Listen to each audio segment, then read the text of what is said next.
എൻ്റെ പേര് ജയകൃഷ്ണൻ എന്നാണ്. ഞാൻ പവർജീൻ സോളാർ പ്രൈവറ്റ് ലിമിറ്റഡ് എന്ന കമ്പനിയുടെ ചെയർമാനാണ്. ഞങ്ങൾ പവർജീൻ സോളാർ പ്രൈവറ്റ് ലിമിറ്റഡ് എന്ന് പറയുന്ന കമ്പനി കേരളത്തിലെ 1000-ഓളം എംപാനൽ വെണ്ടേഴ്സിൽ 2ാം സ്ഥാനത്ത് നിൽക്കുന്ന കമ്പനിയാണ്. അത് എറണാകുളം ജില്ലയിൽ ഞങ്ങൾ 1ാം സ്ഥാനത്ത്. ഏറ്റവും കൂടുതൽ ഇൻസ്റ്റലേഷൻ എറണാകുളം ജില്ലയിൽ ചെയ്തിരിക്കുന്നത് ഞങ്ങളാണ്. അതോടൊപ്പം തന്നെ ഈ എംപാനൽഡ് വെണ്ടേഴ്സിന് ഒരു അസോസിയേഷനുണ്ട്, മാസ്റ്റേഴ്സ് എന്ന് പറഞ്ഞ സംഘടനയുണ്ട്.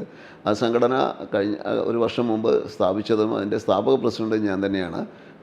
അതിനുശേഷം ഞാൻ കൂടുതൽ ബിസിനസ് ശ്രദ്ധിക്കാൻ വേണ്ടിയിട്ട് പൂർണ്ണമായിട്ട് ബിസിനസ്സിൽ ശ്രദ്ധിച്ചിരിക്കുകയാണ്. അതുകൊണ്ടാണ് പുതുമയായ ഒരു ഷോറൂമും അതുപോലെ എക്സ്പീരിയൻസ് സെൻറ്ററും ഒക്കെ ഞങ്ങൾ തുടങ്ങിയിരിക്കുന്നത്.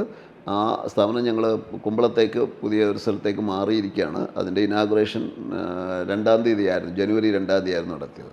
നമ്മളൊരു സോളാർ വയ്ക്കാമെന്ന് പറഞ്ഞാൽ നമ്മുടെ കയ്യിൽ പൈസ ഉണ്ടെങ്കിൽ അത് ബാങ്കിലിട്ടുന്നതിനേക്കാളോ SIP ഇൻവെസ്റ്റ് ചെയ്യുന്നതിനോ ലാൻഡ് ഇൻവെസ്റ്റ് സ്വർണ്ണത്തിൽ ഇൻവെസ്റ്റ് ചെയ്യുന്നതിനേക്കാളൊക്കെ ലാഭകരമായിട്ട് പോലും ജനങ്ങളിലേക്ക് വരാത്തതിൻ്റെ പ്രധാന കാരണം അവരുടെ കയ്യിൽ സർപ്ലസ് ഫണ്ടില്ല എന്നുള്ളതാണ്.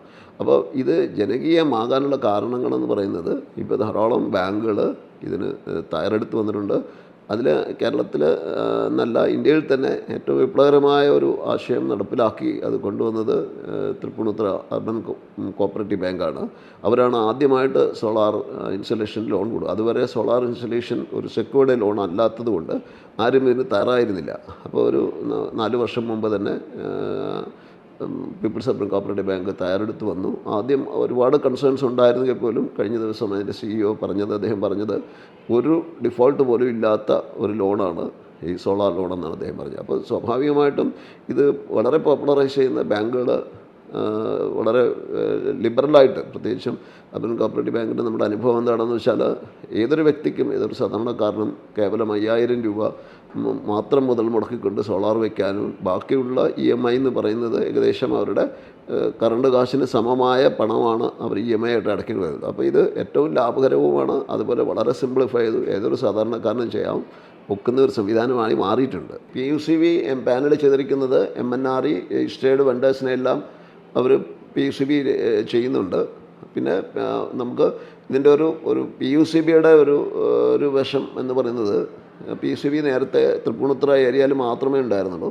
ഇപ്പോൾ എറണാകുളം ജില്ലയിൽ മാത്രമാണ്. അപ്പോൾ എറണാകുളം ജില്ലയിൽ മാത്രമുള്ള വെണ്ടേഴ്സാണ് ഇവിടെ PUCB രജിസ്റ്റർ ചെയ്തിട്ട് കാര്യമുള്ളൂ. അല്ലാണ്ട് ഇപ്പോൾ ട്രിവാൻഡ്രത്തുള്ളവർക്ക് അവിടെ ബിസിനസ് കൊണ്ടുവരാകുന്നില്ല. PUCBയുടെ ഞങ്ങളുടെ അനുഭവത്തിൽ ഏറ്റവും സിമ്പിളായിട്ടുള്ള ലോൺ പ്രോസസ്സും PUCB ആണ്.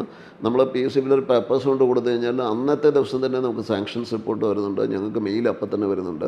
നെക്സ്റ്റ് ഡേ നമുക്ക് സോളാർ ഇൻസ്റ്റാൾ ചെയ്യാൻ സാധിക്കുന്നുണ്ട്. വളരെ സിമ്പിൾ പ്രൊസീജിയേഴ്സാണ്, വളരെ ഈസിയാണ്. അപ്പം ഞങ്ങൾ കണ്ടിരുന്ന ഏറ്റവും വലിയൊരു പ്രശ്നമെന്ന് പറഞ്ഞാൽ തൃപ്പൂണിത്തുറ ഏരിയ മാത്രമേ ഉണ്ടായിരുന്നുള്ളൂ. അതായത് കണയന്നൂർ താലൂക്കിൽ മാത്രമേ അത് കണയന്നൂർ താലൂക്കിൻ്റെ എല്ലാ പ്രദേശത്തും ചെയ്തിരുന്നുമില്ല.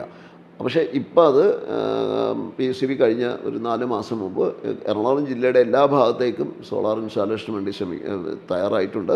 അപ്പോൾ പുതിയ ബ്രാഞ്ചസ് ഒക്കെ വരുന്നുണ്ട്. അപ്പോൾ അവിടങ്ങളിലൊക്കെ നമുക്ക് വളരെ ഈസിയായിട്ട് ചെയ്യുന്നുണ്ട്. പിന്നെ ബാങ്ക് ഈ KCB വെണ്ടേഴ്സിൽ അല്ലെങ്കിൽ MNRE വെണ്ടേഴ്സിൽ രജിസ്റ്റർ ചെയ്ത വെണ്ടേഴ്സിൽ ഒരു സെപ്പറേഷനൊന്നും നടത്താൻ ഒക്കില്ല. കാരണം അതൊന്നും ഇന്ന ആളുകളെ മാത്രം ചെയ്യണമെന്നുള്ള ക്രൈറ്റീരിയാസോ അങ്ങോട്ട് പ്രത്യേക ക്രൈറ്റീരിയാസൊന്നുമില്ല, ഉള്ളതായിട്ട് എനിക്കറിയില്ല. ഞാൻ പക്ഷേ ഈ PUCB രജിസ്റ്റർ ചെയ്ത ആദ്യത്തെ വെണ്ടർമാരിലെ ഒരാളാണ് ഞാൻ. തുടങ്ങിയപ്പോൾ തന്നെ ഈ MNRE സ്കീം തുടങ്ങിയപ്പോൾ തന്നെ ആദ്യം രജിസ്റ്റർ ചെയ്തത് ഞാനാണ് PUCBയിൽ.